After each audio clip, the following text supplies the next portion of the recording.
Self-awareness is the capacity for introspection and the ability to recognize oneself as an individual separate from the environment and other individuals. The basis of personal identity. A philosophical view.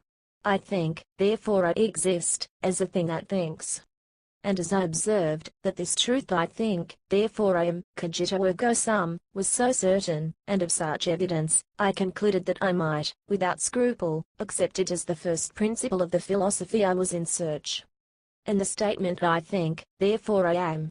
I see very clearly that to think it is necessary to be. I concluded that I might take, as the general rule, the principle, that all the things which we very clearly and distinctly conceive are true.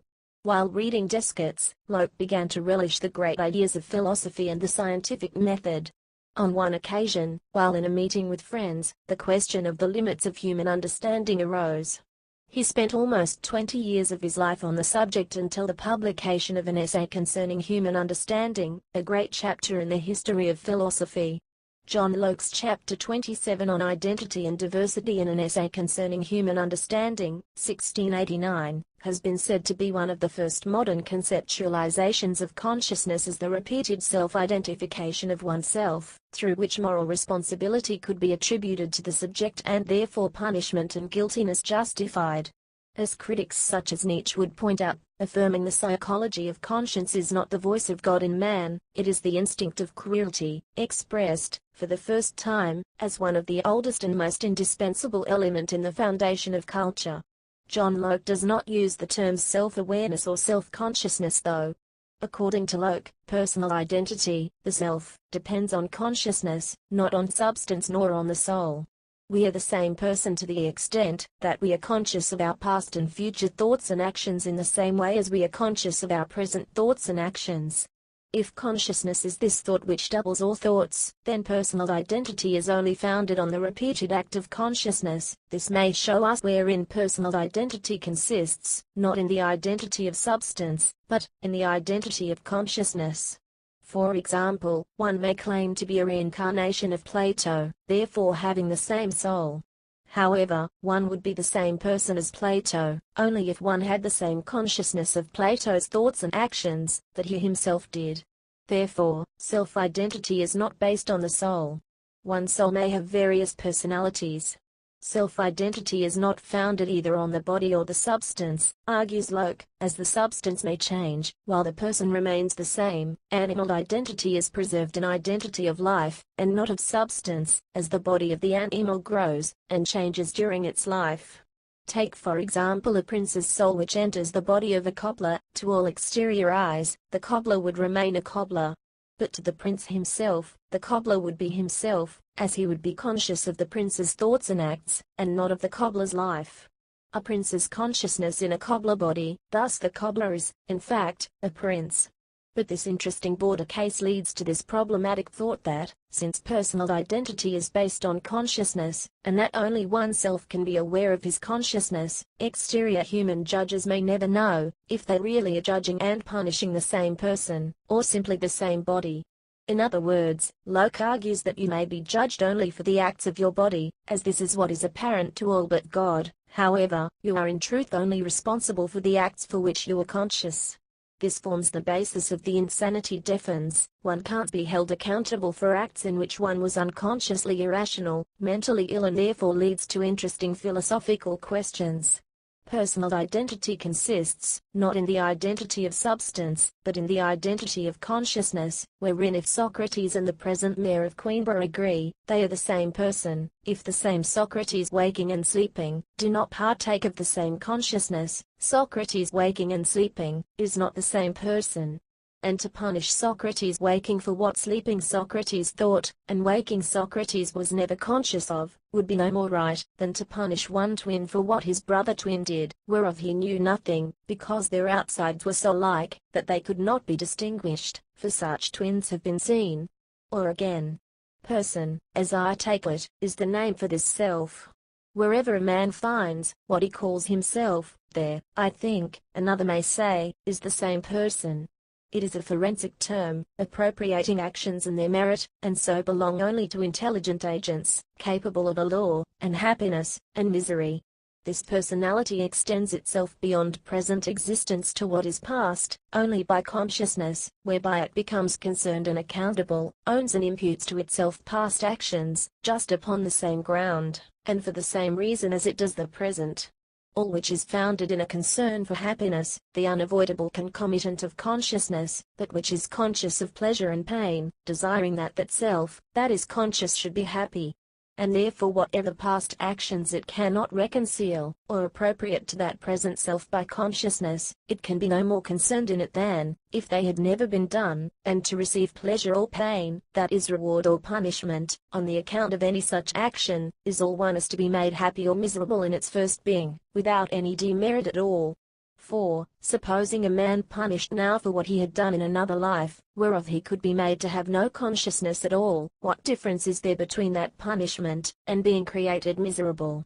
And therefore, conformable to this, the Apostle tells us, that, at the great day, when everyone shall receive according to his doings, the secrets of all hearts shall be laid open. The sentence shall be justified by the consciousness all persons shall have, that they themselves, in what bodies soever they appear, or what substances soever, that consciousness adheres to, are the same, that committed those actions, and deserve that punishment for them. Henceforth, Locke's conception of personal identity founded, not on the substance or the body, but in the same continued consciousness, which is also distinct from the soul.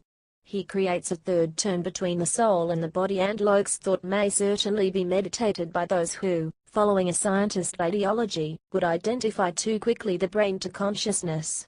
For the brain, as the body, and as any substance, may change, while consciousness remains the same.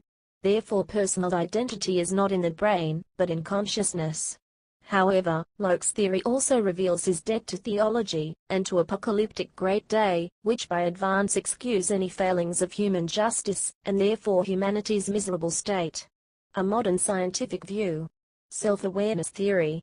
Self-awareness theory states that when we focus our attention on ourselves, we evaluate and compare our current behavior to our internal standards and values. We become self-conscious as objective evaluators of ourselves.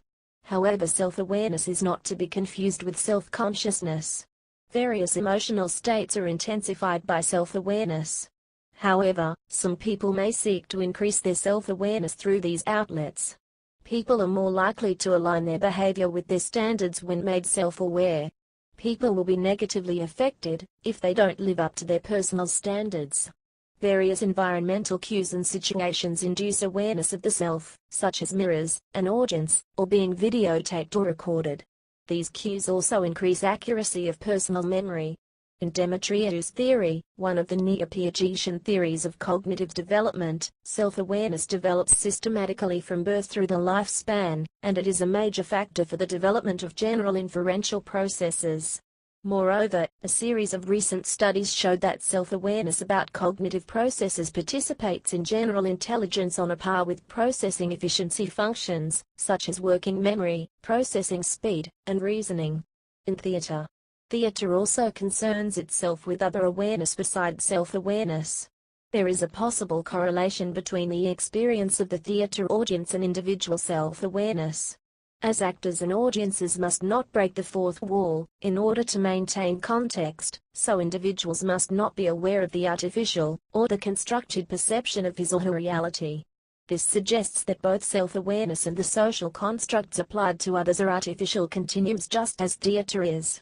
Theatrical efforts such as 6 Characters in Search of an Author, or The Wonderful Wizard of Oz, construct yet another layer of the fourth wall, but they do not destroy the primary illusion. Refer to Irving Goffman's Frame Analysis, an essay on the organization of experience. In Annals. Thus far, there is evidence that bottlenose dolphins, some apes, and elephants may have the capacity to be self-aware. Recent studies from the Goethe University Frankfurt show that magpies may also possess self-awareness. Common speculation suggests that some other animals may be self-aware. And science fiction. In science fiction, self-awareness describes an essential human property that bestows personhood onto a non-human.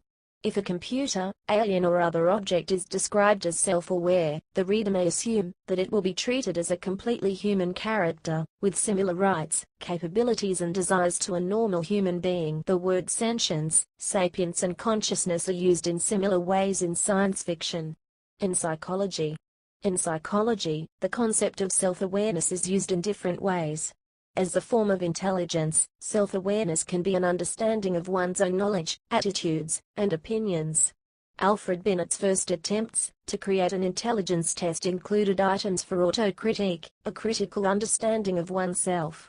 Surprisingly, we do not have a privileged access to our own opinions and knowledge directly. For instance, if we try to enumerate all the members of any conceptual category we know, our production falls much short of our recognition of members of that category. Albert Bandura has created a category called self-efficacy that builds on our varying degrees of self-awareness.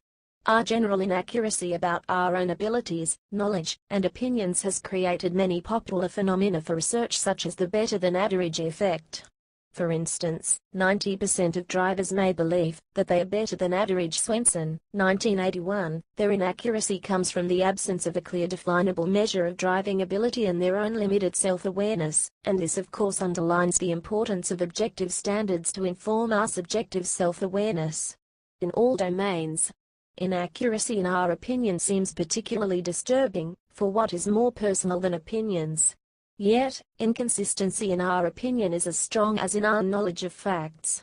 For instance, people who call themselves opposite extremes in political views often hold, not just overlapping political views, but views that are central to the opposite extreme.